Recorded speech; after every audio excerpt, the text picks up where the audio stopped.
മിശിഹായിൽ പ്രിയമുള്ള സഹോദരി സഹോദരന്മാരെ, പ്രിയമക്കളെ, ഈ പ്രഭാതത്തിൽ Jeremiah 1:4, the book of Jeremiah chapter 1:4, മാതാവിന്റെ ഉദരത്തിൽ നിനക്ക് രൂപം നൽകുന്നതിന് മുൻപേ ഞാൻ നിന്നെ അറിഞ്ഞു. സാബായിൽ ജീവിച്ചിരുന്ന പണ്ഡിതനാണ് ജൂലിയൻ. യവന ഭാഷയിൽ ജൂലിയൻ എന്ന പദത്തിന് വൃദ്ധൻ എന്നാണ് അർത്ഥം. ജൂലിയൻ ജനങ്ങൾക്കേറെ പ്രിയങ്കരനായിരുന്നു. സ്വന്തം ഇഷ്ടങ്ങളെക്കാൾ അന്യന്റെ താല്പര്യത്തിനായിരുന്നു അദ്ദേഹം മുൻഗണന കൊടുത്തിരുന്നത്. ജനങ്ങളുമായി തുറന്ന് സംസാരിക്കുന്ന നിമിത്തം പാപത്തിൽ മുഴുകുമോ എന്ന ഭയത്താൽ അദ്ദേഹം ജന്മനാട് വിട്ട് മരുപ്രദേശത്തേക്ക് ഓടിപ്പോയി. അവിടെ ധ്യാനിക്കുവാൻ ഗുഹ കണ്ടുപിടിച്ചു. അതിൽ താമസമാക്കി. ആഴ്ചയിൽ ഒരിക്കൽ മാത്രം ഭക്ഷണം, അതും ബാർലിയുടെ തവിടിൽ ഉപ്പ് ചേർത്തുണ്ടാക്കിയ അപ്പവും കാട്ടരുവിയിലെ ശുദ്ധജലവും. ദാവീദിന്റെയും സോളമന്റെയും കീർത്തനങ്ങൾ ഉരുവിട്ട് അദ്ദേഹം ദിനരാത്രങ്ങൾ കഴിച്ചു. അതിന്റെ ആസ്വാദ്യതയിൽ സ്വയം മറന്ന ജൂലിയൻ പറയുമായിരുന്നു, അങ്ങയുടെ വചനങ്ങൾ എന്റെ നാവിൽ എത്രയോ മാധുര്യം പ്രദാനം ചെയ്യുന്നു. അത് തേൻകട്ടകളെക്കാളും മാധുര്യമുള്ളതാണ്. ആ വാക്കുകൾ അദ്ദേഹം ദിവസത്തിൽ പലതവണ ഉരുവിട്ടു. അകലെയുണ്ടായിരുന്നവർ പോലും അദ്ദേഹത്തിന്റെ ജീവിത രീതിയെപ്പറ്റി അറിഞ്ഞ് അവിടെ എത്തിച്ചേർന്നു. ചിലർ അദ്ദേഹത്തിന്റെ ജീവിതചര്യയിൽ ആകൃഷ്ടരായി അദ്ദേഹത്തിന്റെ ശിഷ്യരാകട്ടെ എന്ന് ചോദിച്ചു. എന്റെ ഇഷ്ടമല്ല, ദൈവേഷ്ടം പോലെയാകട്ടെ. ജൂലിയൻ അനുവാദം നൽകി. അവർ ആ ചെറിയ ഗുഹയിൽ പ്രാർത്ഥനയും ഗാനങ്ങളുമായി കഴിഞ്ഞു.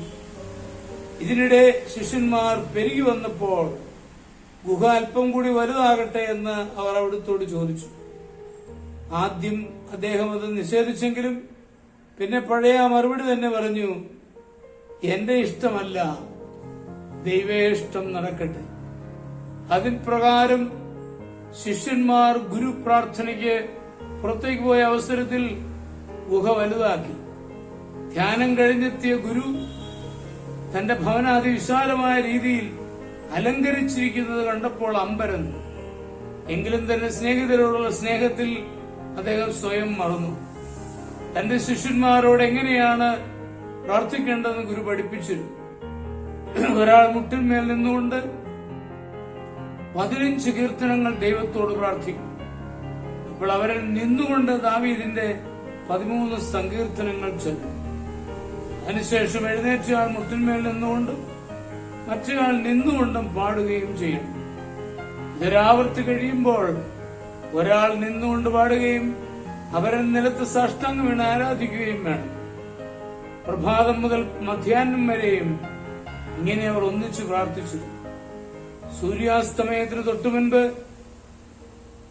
അല്പം വിശ്രമിച്ച ശേഷം ഗുഹയുടെ 4 വശത്തു നിന്നും എല്ലാവരും ഒരുമിച്ചുകൂടി ഒന്നായി സങ്കീർത്തനം ചൊല്ലി.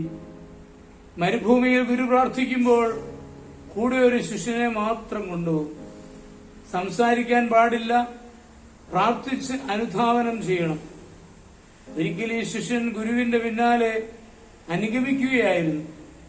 കാടിന് നടുവിലൂടെ പോകുമ്പോൾ ഭീമാകാരനായ സർപ്പം വഴിയിൽ കിടക്കുന്നത് കണ്ടു. അതിന്റെ ആകാരം കണ്ട് അവൻ നടുങ്ങിപ്പോയി. അടുത്ത് ചെന്നപ്പോഴാണ് അത് ചത്തതാണെന്നറിയുന്നത്. ഗുരുവല്ലാതെ മറ്റാരും ഇതിനു മുമ്പ് ആ വഴി നടന്നിട്ടില്ല. ഗുരുവിനോട് ചോദിച്ചപ്പോൾ കുറെ നേരത്തെ നിശബ്ദതയ്ക്ക് ശേഷം മറ്റാരോടും പറയരുതെന്ന് പറഞ്ഞ് ഗുരു ആ സത്യം തുറന്നു പറഞ്ഞു.